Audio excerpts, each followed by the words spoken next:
Comedy इसका start हम लेंगे कॉन्स्टिट्यूशन ऑफ पाकिस्तान के आर्टिकल 25A से। 25A जो है वो ये बात डिक्लेयर करता है कि पाकिस्तान में मौजूद जितने भी शहरी हैं जिनकी उम्र 5 से 16 साल तक के दरमियान हो, उन तमाम को स्टेट जो है वो फ्री तालीम मुहैया करने की जिम्मेदार है। लेकिन देखने में ये बात आ रही है कि पाकिस्तान में मौजूद जो 5 से 16 साल तक के बच्चे हैं वो तकरीबन 67 मिलियन उनकी तादाद है। जबकि हमें ये बात दिख रही है सर्वेस के मुताबिक कि पाकिस्तान में तकरीबन 26 से 27 मिलियन जो बच्चे हैं वो स्कूलों से बाहर हैं 5 से 16 साल तक की उम्र के। अब होता दरअसल ये है कि इब्तदाई तौर पे जिनके पास थोड़ा बहुत वक्त है या सरमाया है वो अपने बच्चों को स्कूलों में भेजते हैं, चाहे वो प्राइवेट में भेजते हैं या पब्लिक में भेजते हैं। आगे जाके हम बात करेंगे कि इन दोनों में क्यों तफरीक पैदा हो रही है और किस तरह कौन अपने बच्चों को प्राइवेट में भेज पाता है और कौन पब्लिक में भेज पाता है, ये आप जानते भी हैं। तो अब जो है वो इब्तदा में 49% जो बच्चे हैं वो मिडिल एलिमेंट्री तक पहुंच जाते हैं। जबकि उन बच्चों में से आगे जो है टोटल बच्चों की तादाद में से 30% जो बच्चे हैं वो सिर्फ मिडिल तक पहुंच पाते हैं। और उसके बाद सेकेंडरी तक पहुंचते पहुंचते 70% जो बच्चे हैं वो उस दौड़ से ही बाहर हो जाते हैं तालीम के। नहीं आ रही?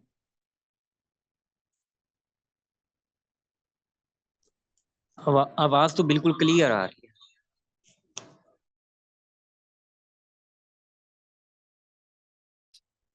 कॉमेंट्स आवाज आ रही है मेरी आप लोग?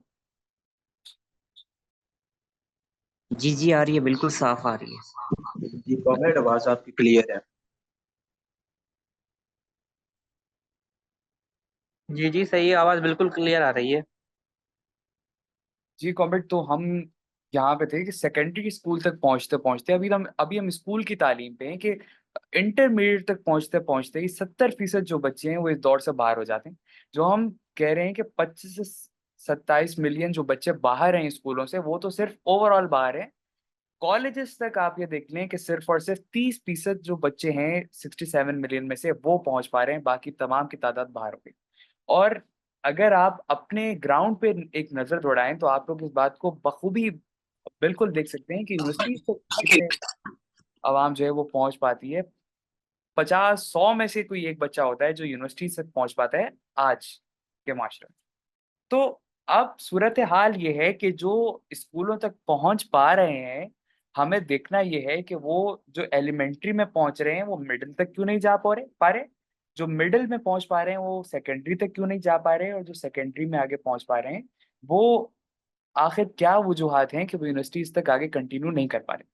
तो इसमें सबसे पहले तो एक बात जो सामने देखने वाली है वो, उस पे हम जरा थोड़ी सी जो थोड़े से स्टैटिस्टिक्स हैं उनको हम देख लें कि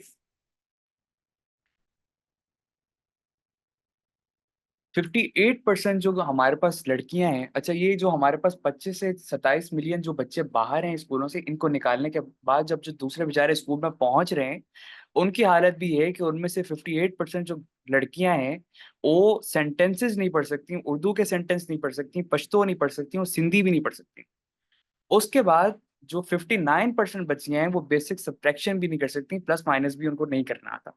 जबकि अगर हम स्कूलों की जो सूरत हाल में जिनमें हमारे बच्चे पहुंच रहे हैं उनकी सूरत हाल देख लें, तो प्राइमरी स्कूलों की अगर बलूचिस्तान में बात करें तो 77% जो हमारे स्कूल हैं उनमें पीने लायक पानी ही नहीं है। और इसी तरह 49% जो स्कूल हैं सिंध में, उनमें भी पीने लायक पानी नहीं है हमारे पास।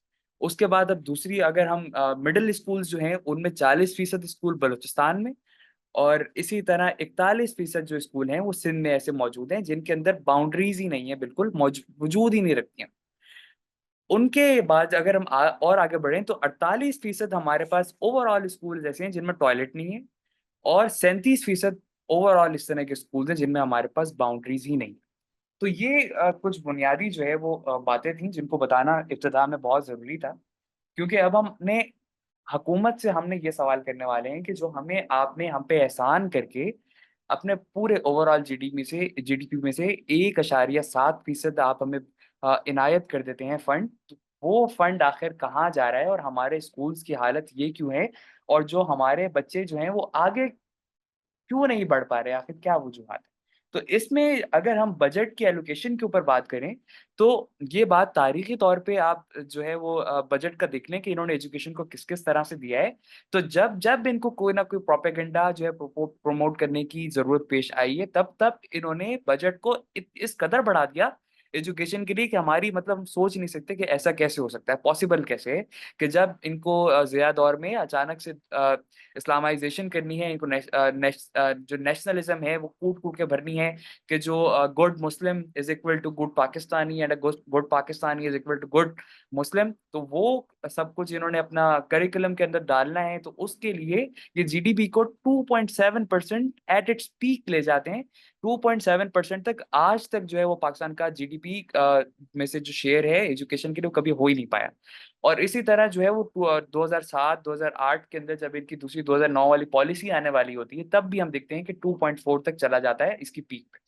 अच्छा, इसके बाद हम देखते हैं कि 2009 की जो इनकी पॉलिसी आती है, उसके मुताबिक ये बात पॉलिसी के अंदर रिटर्न है कि हमने जो है वो 7% जीडीपी का जो शेयर है वो हमने एजुकेशन को देना है। लेकिन वो 7% कहाँ है वो मैं भी नहीं जानता, आप भी नहीं जानते, कोई भी नहीं जानता, पता नहीं कहाँ है वो।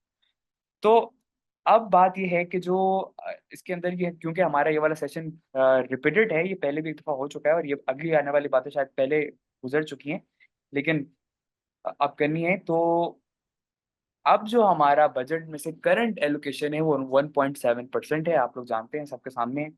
और इन्होंने एचईसी ने जो है वो क्लेम किया था कि हमें 150 बिलियन जो है 150 अरब रुपए वो दिए जाएं, क्योंकि हमें उनकी ज़रूरत है और उनके बगैर हमारा गुजारा ही मुमकिन नहीं है। ये एचईसी के वर्डिंग ये है कि उनके बगैर हम अपना जो हमारी यूनिवर्सिटीज़ का सिस्टम है वो नहीं ऑपरेट कर पाएंगे, नहीं कर पाएंगे। तो होता क्या है कि 150 बिलियन की डिमांड होती है और इनके ऊपर एहसान करने के लिए 25 बिलियन, सही है, उसमें भी आगे हम देखने वाले हैं कि वो भी क्या कह कह के इनको दिए जा रहे हैं। और इसमें अगर हम जो है वो फिर बाद में बहुत ज्यादा क्रिटिक आती है, तो ये इसको थोड़ा सा हल्का सा बढ़ा देते हैं कि भाई हम उससे क्रिटिक से बच जाएं, लेकिन क्रिटिक से बचने के फौरन बाद ही जो अगली मुसीबतें हैं उनको भी हम देखने वाले हैं।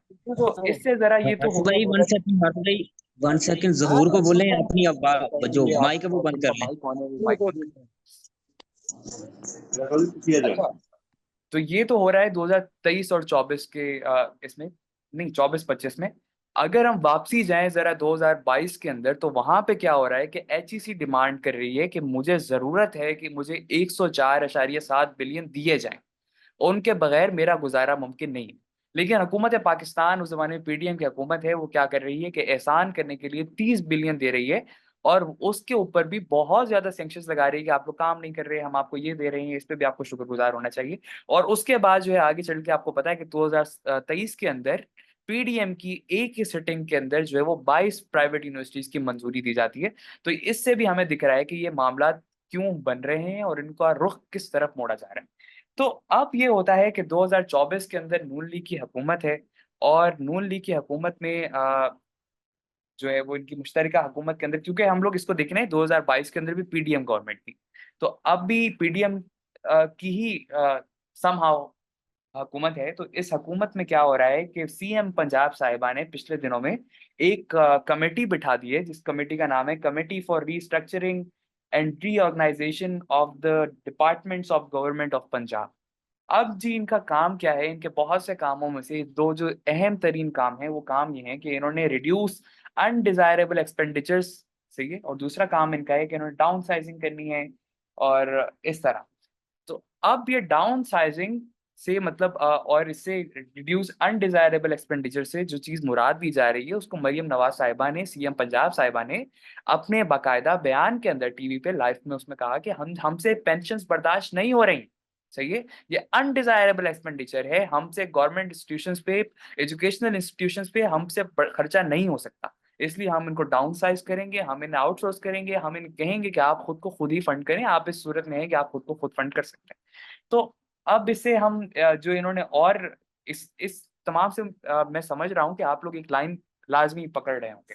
तो अब इसी इसी को हम लेके आगे चलें, तो इन्होंने क्या किया कि टीचर्स एंड रिसर्चर्स जो थे उनको 25% जो उनका टैक्स था उसमें छूट थी, वो छूट भी इन्होंने इस कमेटी के तहत खत्म कर दी और अब जो है वो टीचर्स को भी पूरा पूरा टैक्स देना पड़ेगा। तो अच्छा, इसमें बहुत जबरदस्त बात यह है कि मरियम नवाज साहिबा और सीएम पंजाब साहिबा के अंडर ही ये सब कुछ हो रहा है। हम इन तमाम को जो है वो एक अशराफिया के तहत ही हो रहा है, उन्हीं की मंशा से ही हो रहा है। तो इसी में एक बात बहुत जबरदस्त दिखने वाली है कि जो ये कमेटी बिठाई गई है वो भी लाखों की तनख्वाह लेगी, लेकिन वो अनडिजायरेबल एक्सपेंडिचर नहीं होगा। सही है, जो बजट बनाने के लिए कमेटी बैठती है वो जो है वो अपनी तनख्वाहों का 3-3 गुना लेते हैं, लेकिन वो भी अनडिजायरेबल एक्सपेंडिचर नहीं होगा। जो इन तमाम मिनिस्टर्स को, इन तमाम जो ब्यूरोक्रेट्स को जितने भी अलाउंसेस मिलेंगे, इनकी तनख्वाहों में इजाफे होंगे, और इनकी बाज़ पीसीबी वगैरह में और दीगर महकमों में इनकी जो तनख्वाहें हैं वो 10-10, 20-20 लाख से एक्सीड करेंगी। लेकिन इससे जो है ये किसी सूरत भी अनडिजायरेबल एक्सपेंडिचर नहीं है। अनडिजायरेबल एक्सपेंडिचर है तो वो है जो गवर्नमेंट को अवाम के टैक्सेस को अवाम के ऊपर खर्च करना पड़ रहा है, वो इनके ऊपर बहुत ज़्यादा बोझ बन रहा है और उसको वो खर्च खर्च कर भी नहीं सकते। अब इससे हम ज़रा आगे बढ़ें और हमें देखना पड़ेगा कि जो ये मरियम नवाज़ साहिबा ने, सीएम साहिबा ने अभी रिसेंटली, क्योंकि मैं पंजाब में रहता हूँ तो मुझे इसकी इन्हीं से टच हैं हम लोग। तो सीएम साहिबा ने जो ये क्लेम किया है कि जी हम लोगों के ऊपर, गवर्नमेंट के ऊपर एक पेंशनें देना बोझ है, इनके ऊपर हुकूमत के ऊपर यूनिवर्सिटीज बोझ हैं, तो इनको हम प्राइवेटाइज करेंगे। और इनके लिए अब पीछे हम वजूहात में जाना पड़ेगा कि इसके तारीखी रूट्स क्या हैं, कि आखिर ऐसा हो क्यों रहा है। तो कॉमेंट देखने वाली बात यह है कि 1947 में जब पाकिस्तान होता है, एक अलहदा रियासत के तौर पर सामने आता है, तो एक पोस्ट कॉलोनियल कंफ्यूजन इनकी ऐसी है कि इनको कुछ समझ नहीं आ रहा ना कि हम क्या करें। और इन्होंने या तो अनकॉन्शियसली कह लें या कॉन्शियसली, किसी भी तरह से इन्होंने ऐसे अपने जहन में स्टैंडर्डाइज किया है, जिसकी वजह से इनको बाद में बहुत सी चीजें जो है उनसे निपटना पड़ रहा है। उनमें से एक जो है वो लॉर्ड मैकाले का मैं इसमें कोट करना चाहूंगा कि वो आप तमाम जानते भी हैं कि वो Indian in blood and colour but English in taste जो एक वो कॉम पूरी बनाना चाहता था, तो उसके तहत इन्होंने बाकायदा तौर पे इंग्लिश की जो एक स्टैंडर्डाइजेशन है और इंग्लिश को बाकायदा तौर पे नमूना बना के सामने पेश करना है, उसकी इब्तिदा हो चुकी है। और इसकी इब्तिदा हमें इस तरह से देखने को मिलती है कि 1947 के फौरन बाद से जो हमारे अगर तारीखी तौर पे देखा जाए तो हमारे जो बड़े हैं उनके सामने दो ही जो चॉइसेस होती थी वो मौजूद थी। आइदर ये कि वो किसी गवर्नमेंट उर्दू मीडियम स्कूल में जाते थे, और आइदर ये कि वो गवर्नमेंट इंग्लिश मीडियम स्कूल में जाते थे। अब होता ये है कि जो उनके सामने भी ये बात बिल्कुल मौजूद थी कि जो इंग्लिश मीडियम स्कूल में पढ़ने वाला था वो किसी ना किसी तरह से उर्दू मीडियम में पढ़ने वाले से बहुत बेहतर था, और आगे जो मुस्तकबिल दिख रहा था उनको वो भी इंग्लिश मीडियम में पढ़ने वाले का दिख रहा था, उर्दू मीडियम में पढ़ने वाले का किसी सूरत नहीं दिख रहा। और इस तमाम में से अब ये मैंने मुस्तकबिल की बात की कि मुस्तकबिल दिख रहा था, तो मुस्तकबिल वाली बात दरअसल कुछ यूँ है कि कैरियरिज्म जो है वो हमारे अंदर कूट कूट के भरी जा चुकी थी, और न्यू लिबरलिज्म के अंदर हर चीज़ को कमर्शलाइज किया जा चुका था। और इसकी मिसाल वो जॉन रॉकफेलर की है ना, कि उसने $500 मिलियन जो है वो उस वक्त इन्वेस्ट कर चुका था एजुकेशन के अंदर, बनाम ये है कि उसने डोनेट कर दिए थे। और वो डोनेट करके जब उससे पूछा गया कि आपने ये $500 मिलियन क्यों डोनेट किए हैं, तो उसने कहा कि I want a nation of workers and not of of the thinkers. तो उसके तहत कमर्शलाइज इनको करना पड़ रहा था, मजबूरी थी इनकी कि इनको वर्कर्स चाहिए कैपिटलिज्म के तहत। तो इन्होंने डोनेट करना है या इन्होंने फंड करना है, किसी भी तरह से इन्होंने पैदा करना है। तो इसके तहत हम लोगों को अब आगे क्या दिख रहा है कि न्यू लिबरल पॉलिसी के तहत प्राइवेटाइजेशन इनका बुनियादी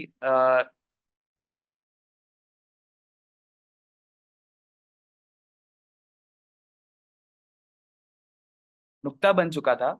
तो उसमें अब ये था कि इनको किसी ना किसी तरह से आउटसोर्स करना था, और उसके लिए हम ये देख रहे हैं कि इन्होंने तारीखी तौर पर तरीका कौन सा आजमाया, उसको अब हम देखेंगे। तो होता ये है कि इब्तदा के अंदर एक पॉलिसी अपनाई जाती है। वो पॉलिसी ये है कि आपने एजुकेशन के ऊपर ज़्यादा से ज़्यादा खर्चा करना है, लेकिन बजट के अंदर कम से कम एलोकेशन रखनी है। और इसके नतीजे में क्या होता है कि हमारे सामने जो गवर्नमेंट स्कूल्स हैं उनको डीस्टैंडर्डाइजेशन उनकी स्टार्ट होती है वक्फे वक्फे से।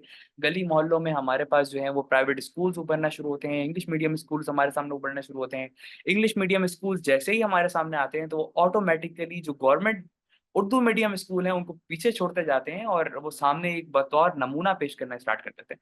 तो इसमें अब क्या हो रहा है कि गवर्नमेंट स्कूलों की, अगर इसको हम लोकल ग्राउंड पे उतरें, तो आज भी जो है गवर्नमेंट स्कूलों को खोती स्कूल और अलग अलग जो है वो नामों से बुलाया जा रहा है। मतलब टाट स्कूल, जहाँ ये बात बहुत पॉइंट है कि टाट स्कूल जब उनको कहा जा रहा है, टाट स्कूल जब वहां पे टाट पे बैठ के बच्चे पढ़ रहे हैं, तो उसी जमाने में प्राइवेट स्कूलों में उनके पास बेहतरीन इंफ्रास्ट्रक्चर है जिसमें वो अपने बच्चों को जो है वो पढ़ाया जा रहा है। तो अब होता क्या है, 2005 तक जो 33% हमारे इंस्टीट्यूशन हैं वो प्राइवेट हमारे सामने आके खड़े हो जाते हैं। और ये जो प्राइवेट इंस्टीट्यूशन, इनका 33% होना भी इसलिए बहुत ज्यादा अहम है क्योंकि ये 33% स्कूल जब हमारे सामने खड़े हुए हैं, तो इनके सामने हमारे गवर्नमेंट स्कूल ऐसे ही लग रहे हैं, अगर इनको उस पे देखें जिस तरह, मतलब एक महल हो और एक महल के सामने छोटी सी झोपड़ी हो। तो ये अवामी जो है वो जो उसको क्या कहेंगे कि एक फितरतन इंसान ज्यादा चमकती हुई चीज की तरफ अट्रैक्ट होगा, तो वो ऑटोमेटिकली प्राइवेट स्कूलों की तरफ जाना शुरू हो गए। तो ऐसे में क्या होना शुरू हुआ कि जिनके पास जरा जरा पैसा था, उन्होंने अपने बच्चों को प्राइवेट स्कूलों को प्रायोरिटी देना शुरू कर दी। वो प्राइवेट स्कूलों में जाना शुरू हो गए, और जिन बेचारों के पास पैसा नहीं था वो गवर्नमेंट स्कूलों में रह गए सिर्फ और सिर्फ। तो अब ऐसे में होता क्या है कि जो शहरी इलाकों में 60% से ज्यादा बच्चे हैं वो प्राइवेट इंस्टीट्यूशन में जाना शुरू हो जाते हैं। अब इस तमाम में हमें ये देखना है कि गवर्नमेंट को क्या करना चाहिए था और गवर्नमेंट ने क्या किया। हम देख रहे हैं कि प्राइवेट इंस्टीट्यूशंस उभर रहे हैं, गवर्नमेंट इंस्टीट्यूशंस का डाउनफॉल जा रहा है, उनका इंफ्रास्ट्रक्चर तबाह है, हर एक चीज़ में वो बिल्कुल तबाह है। उनके पास टीचर्स वो कैलिबर के नहीं हैं, उनके पास तालीम उस कदर अच्छी नहीं है। लेकिन उन्होंने क्या किया, बजाय इसके कि वो अपनी जो उनकी कोताहियाँ थी उनको बेहतर करते, उन्होंने वो सामने ले आए पब्लिक प्राइवेट पार्टनरशिप प्रोग्राम्स, जिनके तहत एसईएफ और पीईएफ हमारे पास दो इदारे वजूद में आते हैं, एक सिंध के अंदर और एक पंजाब के अंदर। तो अब उनके तहत क्या हो रहा है कि 2014 तक हमारे पास सिंध के अंदर 2500 ऐसे प्राइवेट स्कूल सामने आ जाते हैं जिनको गवर्नमेंट की जो है वो सरबराही अ, हासिल होती है।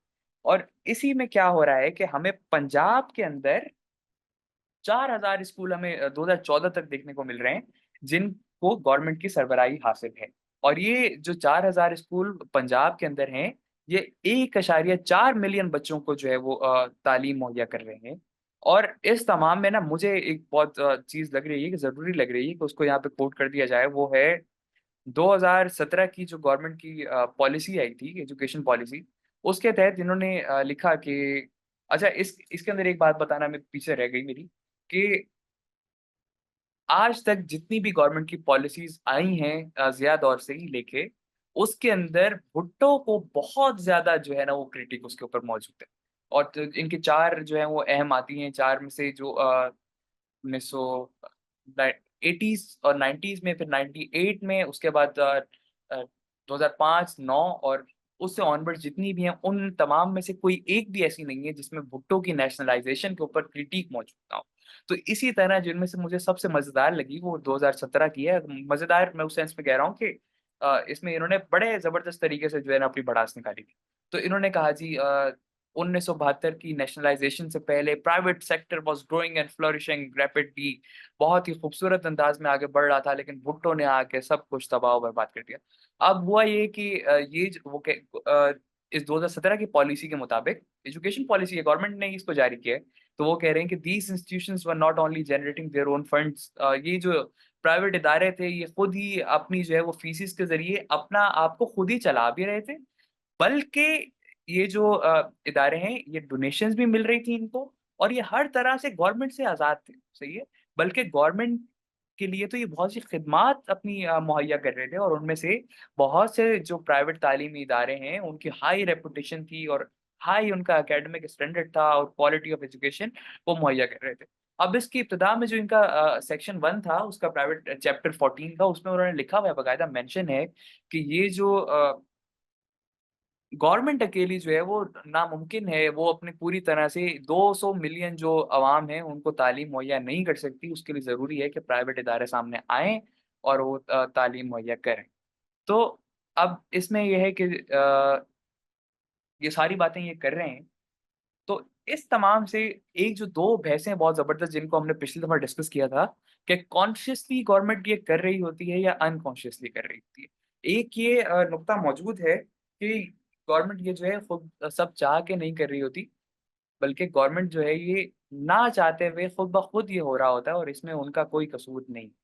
लेकिन हम लोगों को ये तमाम जो हम पीछे से देखते आ रहे हैं, इसमें ये महसूस हो रहा है बाकायदा तौर पे कि गवर्नमेंट के पास एक लाइन मौजूद है, जिसके तहत वो वाशिंगटन कंसेंसस को पूरी तरह से फॉलो करते हुए उनके पास न्यू लिबरल पॉलिसी को अपनाने की पूरी एक पॉलिसी मौजूद है। इसके तहत वो पूरे स्टेप्स के तहत प्राइवेटाइजेशन की तरफ बढ़ रहे हैं और अपने इदारों को पहले उन्होंने निकम्मा ज़ाहिर करवाया, निकम्मा ज़ाहिर हो गए, बजाय इसके कि उनको वो बेहतरी की तरफ जाते, उनको उन्होंने तबाह होने दिया वैसे का वैसा और उनके बेहतरी के बजाय उन्होंने जो है वो पब्लिक प्राइवेट पार्टनरशिप्स उन्होंने खड़ी कर दी। अब पब्लिक प्राइवेट पार्टनरशिप्स के अंदर भी बहुत मजेदार बात है। इसके अंदर बात ये है कि जो पंजाब के अंदर इन्होंने स्कूल बनाए, उन स्कूलों के अंदर जो 50% नए दाखिले होते हैं, वो नए दाखिले वही पब्लिक एजुकेशनल इंस्टीट्यूशन से उठ के बच्चे आ जाते हैं। यानी वही बच्चे जो बेचारे गवर्नमेंट स्कूलों में पढ़ रहे होते थे, वही बच्चे पब्लिक जो ये इन्होंने प्राइवेट पार्टनरशिप वाले पीएफ वाले स्कूल्स बनाए, उनमें उठ के आ जाते हैं। थोड़ी सी फीस उनको देनी पड़ती है, लेकिन वो उनको निज़ाम इधर बेहतर मिलता है तो वो इधर आ जाते हैं। और इसी में मुझे एक याद आ रहा है कि वो हमारे रिसेंट एजुकेशन सेक्रेटरी थे, फेडरल एजुकेशन सेक्रेटरी थे, उनके ये अल्फाज थे बाकायदा तौर पे कि जी क्वालिटी आप नहीं देगी, फ्री एजुकेशन में क्वालिटी नहीं है तो कोई इधर क्यों आना चाहेगा। आप जब तक क्वालिटी मुहैया नहीं करेगी, हम क्वालिटी नहीं दे पाएंगे, तो कोई भी ऐसा गरीब इतना पागल बेवकूफ़ नहीं है कि वो अपने बच्चे का जो है वो वक़्त ज़ाया करे। और हमें आज माशरे में ये बातें सुनने को मिलती हैं कि बेटा तूने स्कूल जाके क्या करना है, तूने अपना टाइम ही ज़ाया करेगा उधर जाके, उसके बजाय तू मोटरसाइकिल की वाले की दुकान पे बैठ के मैकेनिक से जो है वो तू कारीगरी सीख ले, उस्ताद बन जाएगा, स्कूल जाने से वक्त भी तेरा बच जाएगा और तू उससे ज़्यादा कमा भी लेगा। तो अब देखने वाली बात ये है कि जी गवर्नमेंट ने इन्होंने 1-2 शोर जो है ना वो बहुत ज़बरदस्त मचाए इसमें, और ये टाइम हमारे पास ये तकरीबन 7 मिनट रह गए हैं। 7 मिनट के बाद हम दोबारा इसी लिंक से जो है वो रिजॉइन करेंगे। तो अब जो बजट हमारे पास इनके रोने 2 हैं कि जी एक तो ये कि हमारे पास जी जो जिस तरह 2017 की पॉलिसी में रोना रोया गया कि हमारे पास गवर्नमेंट पूरा खर्चा नहीं उठा सकती। तो इससे तो हमें ये देखने को जो है वो देखना प हमारी उम्मीद ये है कि हमें ये देखने को मिलेगा कि जी गवर्नमेंट का जो है ना वो इन्होंने फंड दिया था कोई 20 मिलियन और जो है एक्सपेंडिचर जो है इनका 30 मिलियन हो गया। जबकि देखने को हमें बिल्कुल उलट मिल रहा है। देखने को हमें क्या मिल रहा है कि जी जो ये बजट जितना एलोकेट करते हैं, जितना बजट ये देते हैं एजुकेशन को, वो बेचारा कभी लग ही नहीं पाया पूरा का पूरा। और उसमें क्या है कि जो ये 2000 2.7% इन्होंने दिया है, जो मैं बता रहा था कि 80s में जो भी इन्होंने दिया ज़िया दौर में, तब उसके अंदर जो है ये 53% उसमें से खर्च हुआ, बाकी इन्होंने एमए का एमए पढ़ा रहा, उसमें से कुछ कुछ खर्च ही नहीं हो सका। और 18th अमेंडमेंट के बाद जो है वो जब सूबों के पास ये पूरा जो है फंड आगे बढ़-बढ़ के चला गया, तो इसमें जो है पंजाब का भी रिसेंट ईयर्स में जो है वो सिर्फ़ और सिर्फ़ पंजाब ने अपने बजट में से 23% जो उनका बजट मिला था वो खर्च किया। बाकी जो 77% बचेगा वो पड़ा रहा, पता नहीं कहाँ गया, समझ ही नहीं आई उसकी। तो अब इसमें जो है ना हमें ये देखना पड़ेगा कि आखिर ये फंड क्यों नहीं खर्च हो रहा, सही है? और अगर फंड नहीं खर्च हो रहा तो गवर्नमेंट का सारा रोना क्या है और गवर्नमेंट फंड क्यों नहीं खर्च कर रही है? तमाम सवालात जितने भी उभर रहे हैं, अब हम इनके जवाब जो हैं वो देखने की कोशिश करें। तो इसमें जो है वो कॉमेट्स अभी रिसेंटली एक इंटरनेशनल क्राइसिस ग्रुप का एक इंटरव्यू था, एनोनिमस इंटरव्यू था। उसमें उन्होंने कहा कि ज उन्होंने बताया, वो एक बंदा था, एक ऑफिशियल था, उसने कहा कि जो गवर्नमेंट एजुकेशनल इंस्टीट्यूशंस हैं, उनके अंदर गवर्नमेंट अपने फंड्स को कम से कम इस्तेमाल करने की तरफ जो है वो ज़ोर देती है, और उनका ज़्यादा ज़ोर इस बात पे होता है कि किसी न किसी तरह से हम डोनर ड्राइवन जो है वो अपने खर्चे पूरे कर लें, जो डोनेशंस हमारे पास आ रही हैं, उनसे अपना जो है वो हम भट्टा चलाएँ। तो अब इसमें जो है इसके पीछे किस तरह से काम हो पा रहा होता है और किस तरह से जो है सारा सर्कल इनका चलता है, तो उसके अंदर बहुत ही इम्पोर्टेंट जो है वो एक पॉइंट ये है कि इंटरनेशनल रोल इसमें क्या है? तो इंटरनेशनल हमारे पास इसमें 2 रोल मौजूद हैं, एक ईएफए का और एक एमडीजी का। ईएफए जो है वो उसको कह लें कि एक ट्रेंड है, ग्लोबल ट्रेंड है, एजुकेशन फॉर ऑल। और जो एमडीजी है वो यूएन का प्रोग्राम है, उसका मिलेनियम डेवलपमेंट गोल्स, उसके तहत कि आपने किस तरह से तरक्की करनी है और आगे बढ़ना है, वो बाकायदा इन्होंने गोल्स मुतय्यन किए हुए हैं। और उन गोल्स के तहत पाकिस्तान को जो है वो एक नॉलेज इकोनॉमी बनना था 2030 तक। तो अब इसमें क्या होता है कि इंटरनेशनली प्रेशर डाला जाता है कि आपने इन गोल्स को जल्द अज जल्द पूरा करना है और आपने इस तरह के स्कूल्स बनाने हैं, आपने उनको इस तरह का इंफ्रास्ट्रक्चर मुहैया करना है, आपने यूँ करना है, आपने यूँ करना है। तो अब उसमें क्या होता है कि हमारी जो डिप्लोमेटिक तरीके से जो पुरानी गेम चलती आ रही है, उसके तहत अभी ये करते हैं कि कहते हैं जी हमारे पास तो पैसा ही नहीं है, हम कहाँ से करें? तो इसमें ऐसा नहीं है कि वो जो है इंटरनेशनली भी वो भी कोई ऐसा कहते होंगे जी आप लोग अपना खुद को खुद फंड करें। वो इस पे बाकायदा खुश होते हैं और खुश होने के बाद फंड करते हैं और डोनेशंस आती हैं बहुत ज़्यादा। और पिछले दिनों में इंटरनेशनल क्राइसिस ग्रुप ही का एक इंटरव्यू था, उसमें डोनर्स ने कहा कि हमें पाकिस्तान के अंदर अगर सबसे ज़्यादा एतमाद है तो वो हमें एजुकेशन सेक्टर के ऊपर है, हमें इन पे बहुत ज़्यादा एतमाद है और इसीलिए हम इनको बहुत ज़्यादा डोनेशन देते हैं। और अभी रिसेंटली जो है वो 30-30 बिलियन जो है वो डोनेशन आती रही है पाकिस्तान को। तो इस तमाम में हमें इस सिनेरियो में भी हमें देखना पड़ेगा कि आखिर जो है वो डोनेशन आ रही है। गवर्नमेंट तो हमें पढ़ा नहीं पा रही, सही है? और अगर हमें बैरूनी कोई आके पढ़ा रहा है बैरून से आके, तो उसके पीछे उसके क्या मकासद हैं और वो उनसे क्या हमें पढ़ा के हासिल करना चाह रहा है। तो इन जो उसके मकासद हो सकते हैं वो 2 तरह से हो सकते हैं। पहला मकसद तो उसका अल्टीमेटली जो है वो प्रॉफ़िट ही हो सकता है कि किस तरह से आपने जो है वो अल्टीमेटली आपने प्राइवेटाइज़ेशन करनी है और प्राइवेटाइज़ेशन के बाद हमने पूरी की पूरी तालीम को जो है वो एक सेक्ट पे हमने जो है वो ले जाना है। और उसके बाद दूसरी तरफ जो है जो दूसरा इनका मकसद हो सकता है वो ये मकसद वो काफ़ी डीप जाके हम उसको देखेंगे कि अगर क्योंकि ऐसी एनजीओज़ मौजूद हैं, टीसीएफ नाम की एक एनजीओ मौजूद है और दीगर जो मदारिस को भी हमें देखना पड़ेगा। हम मदारिस को भी जो काउंट करेंगे तो उनको भी हम प्राइवेट इंस्टीट्यूशन काउंट करेंगे कि एक मदरसा क्यों आखिर जो है वो फ्री तालीम जो है वो दिए जा रहा है, दिए जा रहा है, दिए जा रहा है, बल्कि बच्चों को जो है वो बोर्डिंग भी दे रहा है और ये तमाम चीज़। तो इसमें जो है ना वो हमें इन दोनों चीज़ों को भी सामने रखना पड़ेगा, दोनों मकासद को हमें सामने रखना पड़ेगा। और इसी में टाइम बिल्कुल एंड होने वाला है, तो इससे जो है वो 2 मिनट रहते हैं, 2 मिनट के अंदर-अंदर मैं एक और चीज़ बस करना चाहूँगा कि होता ये है कि जो गवर्नमेंट के पास एजुकेशनल फंड भी मौजूद होता है, हमारा जो बजट मौजूद है, वो बजट में से भी ऐसी-ऐसी कहानियाँ निकाल लेती है। वो बाकायदा तौर पे ऐसी राह दिखा रही होती है कि जी, ये देखिए हम ये काम कर रहे हैं और इसमें आपको डोनेट करना चाहिए, सही है? और फिर किसी न किसी तरह से उसमें एनजीओज़ की इन्वॉल्वमेंट बिल्कुल नागुज़ीर हो जाती है, लाज़मी हो जाती है। और इसकी 2 मिसालें मैं यहाँ पे दूँगा। पहली मिसाल है दानिश स्कूल्स और दूसरी मिसाल है लैपटॉप स्कीम्स जो हमारी जो गवर्नमेंट हमें देती है। तो आपको पता होना चाहिए कि इस मर्तबा भी जो इन्होंने जो एजुकेशन फंड आया है उसमें 10% 10% जो हमारा फंड है एजुकेशन के लिए मुख्तस, वो 10% उसमें से इन्होंने मुख्तस कर दिया है कि वो लैपटॉप्स के लिए जो है वो बिल्कुल उस उनमें खर्च होगा। तो अब इसमें दानिश स्कूल्स की जो बात थी, दानिश स्कूल वाली बात में इस तरह है कि उसपे बहुत ज़्यादा क्रिटिक हुई थी और शायद आप जानते भी हों कि ऑपोज़िशन की तरफ से और दीगर कि जी आप जो दानिश स्कूल्स बनाएँगे, उन पे आप खर्चे करेंगे और दानिश स्कूल क्योंकि आपको पता है ना कि पुअरेस्ट ऑफ द पुअर को जो बच्चे थे, गरीब में से बिल्कुल मार्जिनलाइज़्ड तबका जो है नीचे वाला, उनको इन्होंने दावा किया कि हम उनको तालीम मुहैया करने के लिए हम दानिश स्कूल्स बना रहे हैं। अब दानिश स्कूल बनाने में इनका ये सवाल ये पैदा हुआ कि जी आप दानिश स्कूल्स ही क्यों बनाएँगे कि हम जी बहुत ही इंटरनेशनल लेवल के स्कूल्स बनाएँगे जिनमें जो है मयारी तालीम दी जाएगी। तो आपने नए स्कूल्स ही क्यों बनाने हैं? आप जो पहले से मौजूद स्कूल्स थे, आप उन्हीं की बेहतरी की तरफ क्यों नहीं जा रहे? आप जो है वो इस दफ़ा जो है वो 1600 स्कॉलरशिप्स मुख्तस कर रहे हो जम्मू एंड कश्मीर वालों के लिए, इंडियन ऑक्युपाइड कश्मीर के लिए। आपके जो अपने नौजवान या पाकिस्तान में मौजूद हैं, उनको स्कॉलरशिप्स क्यों नहीं मिल रही? और उसके बाद दूसरा जो है वो लैपटॉप्स वाला, तो अब इसमें जो है ना लैपटॉप वाले में और ये मोटरसाइकिल की स्कीम आ गई, तो इसमें इस तमाम में हम इसको फिर से दोबारा वापसी जाके न्यू लिबरल पॉलिसी के तहत देखेंगे कि वो इसमें किस तरह